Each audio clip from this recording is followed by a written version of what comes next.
नमस्कार दोस्तों, the real story में आपका स्वागत है। आज हम बात करेंगे भारतीय जनता पार्टी के राष्ट्रीय अध्यक्ष के चुनाव को लेकर चल रही सियासी हलचल की। मौजूदा अध्यक्ष जेपी नड्डा का कार्यकाल समाप्त हो चुका है और अब पार्टी के शीर्ष पद के लिए कई बड़े नाम रेस में हैं। आखिर कौन होगा बीजेपी का अगला राष्ट्रीय अध्यक्ष और नया अध्यक्ष कितने विधानसभा और लोकसभा चुनावों की जिम्मेदारी संभालेगा? चलिए इस सियासी ड्रामे की पूरी कहानी जानते हैं, ताजा अपडेट्स और तथ्यों के साथ।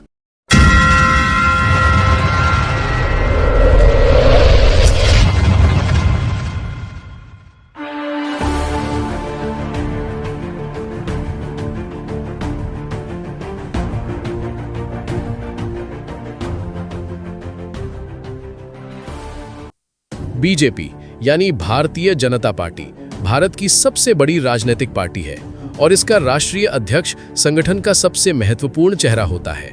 जेपी नड्डा जो 2020 से इस पद पर है, उन्होंने अपने कार्यकाल में कई बड़ी उपलब्धियां हासिल की, जैसे कि 2024 के लोकसभा चुनाव में एनडीए की जीत और कई राज्यों में पार्टी की स्थिति को मजबूत करना। लेकिन जून 2025 में उनका कार्यकाल खत्म हो चुका है और अब खबरें हैं कि राष्ट्रीय स्वयंसेवक संघ आरएसएस उन्हें कोई और विस्तार देने के मूड में नहीं है।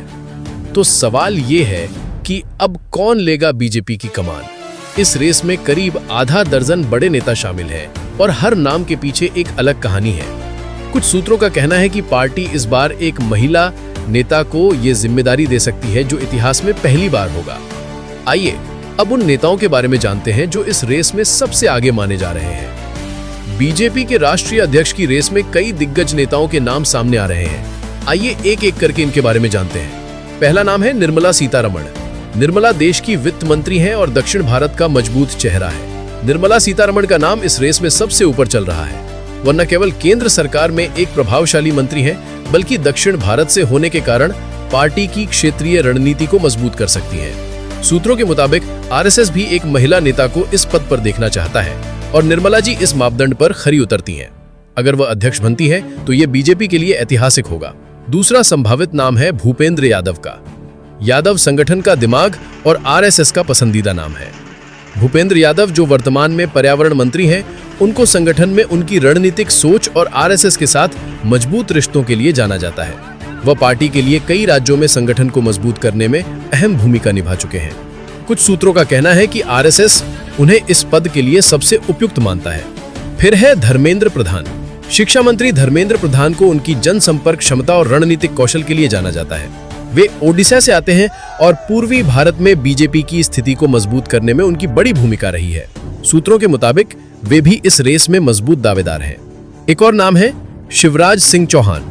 मध्य प्रदेश के पूर्व मुख्यमंत्री और वर्तमान में केंद्रीय मंत्री शिवराज सिंह चौहान, जिन्हें मामा के नाम से जाना जाता है, वे भी इस रेस में शामिल हैं। उनकी लोकप्रियता और संगठन में अनुभव उन्हें एक मजबूत दावेदार बनाता है। फिर है मनोहर लाल खट्टर। हरियाणा के पूर्व मुख्यमंत्री मनोहर लाल खट्टर का नाम भी चर्चा में है। आरएसएस के साथ उनके मजबूत रिश्ते और संगठन में लंबा अनुभव उन्हें इस रेस में बनाए रखता है। दो नाम और हैं, प्रहलाद जोशी और वनति श्रीनिवासन। कुछ सूत्रों का कहना है कि कर्नाटक से प्रहलाद जोशी और तमिलनाडु से वनति श्रीनिवासन भी इस रेस में शामिल हैं। खासकर वनति का नाम दक्षिण भारत से एक और महिला चेहरा होने के कारण चर्चा में है। इन सभी नेताओं के बीच कांटे की टक्कर है और हर किसी के पास कुछ खास खूबियां हैं जो उन्हें इस पद के लिए उपयुक्त बनाती हैं। लेकिन बड़ा सवाल यह है कि आखिर फैसला कौन लेगा?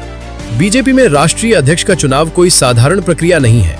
ये फैसला पार्टी के शीर्ष नेतृत्व और राष्ट्रीय स्वयंसेवक संघ आरएसएस के बीच गहन विचार विमर्श के बाद लिया जाता है। सूत्रों के अनुसार आरएसएस इस बार एक ऐसे नेता को चाहता है जो वैचारिक रूप से मजबूत हो और व्यक्तित्व से ज्यादा सिद्धांतों को प्राथमिकता दे।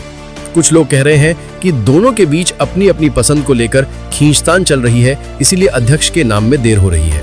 खबरें हैं कि 10 से 19 जुलाई के बीच, यानी संसद के मॉनसून सत्र 21 जुलाई से पहले बीजेपी नए अध्यक्ष की घोषणा कर सकती है।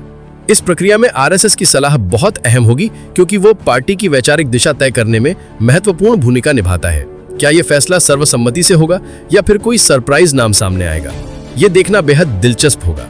दोस्तों, बीजेपी का राष्ट्रीय अध्यक्ष न केवल पार्टी की रणनीति तय करता है, बल्कि आगामी चुनावों और संगठन की दिशा को भी प्रभावित करता है। 2024 के लोकसभा चुनाव में एनडीए की जीत के बाद अब बीजेपी के सामने कई राज्यों में विधानसभा चुनाव और 2029 का आम चुनाव है। नए राष्ट्रीय अध्यक्ष को अपने कार्यकाल में कई महत्वपूर्ण चुनावों की जिम्मेदारी संभालनी होगी। 2025 से 2029 तक कम से कम 8 से 10 प्रमुख विधानसभा चुनाव होने की संभावना है। इनमें महाराष्ट्र, हरियाणा और झारखंड जैसे बड़े राज्य शामिल हो सकते हैं, जिनके चुनाव 2025 के अंत या 2026 में होने की उम्मीद है। इसके अलावा दिल्ली, बिहार, पश्चिम बंगाल, तमिलनाडु और उत्तर प्रदेश जैसे राज्यों में 2027 तक विधानसभा चुनाव होंगे। और सबसे बड़ा 2029 का लोकसभा चुनाव है, जो बीजेपी और एनडीए के लिए अगला बड़ा इम्तिहान होगा। नए अध्यक्ष को इन सभी चुनावों में पार्टी की रणनीति तय करनी होगी, गठबंधन को मजबूत करना होगा और संगठन को एकजुट रखना होगा। अगर निर्मला सीतारमण जैसी महिला नेता अध्यक्ष बनती है तो ये बीजेपी की छवि को और समावेशी बना सकता है। वहीं भूपेंद्र यादव या धर्मेंद्र प्रधान जैसे संगठन के दिग्गज पार्टी की रणनीति को और मजबूत कर सकते हैं।